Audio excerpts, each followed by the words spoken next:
శ్రీరామ్ రాజగోపాల్ గారు. ధన్యవాదాలు అధ్యక్ష. మీరు ప్రస్తావించిపోయే విషయం జగ్గయ్యపేట పట్టణంలో డిగ్రీ కళాశాల ఏర్పాటు చేయమని ప్రభుత్వాన్ని కోరుతున్నాం అధ్యక్ష. గతంలో మరి గంటాల శకుంతలమ్మ కళాశాల ఉండేది అధ్యక్ష.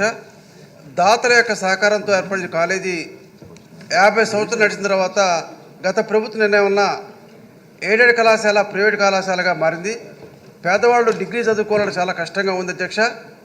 దాతల సహకారం ఇచ్చిన కాలేజీ ప్రభుత్వ నిధులతో బిల్డింగ్ కట్టారు, ఆడిటోరియం కట్టారు. ఇప్పటికైనా సరే ఆ మేనేజ్మెంట్ ముందుకొచ్చి గవర్నమెంట్కి హ్యాండ్ ఓవర్ చేస్తే గవర్నమెంట్ డిగ్రీ కళాశాల అక్కడే ఏర్పాటు చేయండి.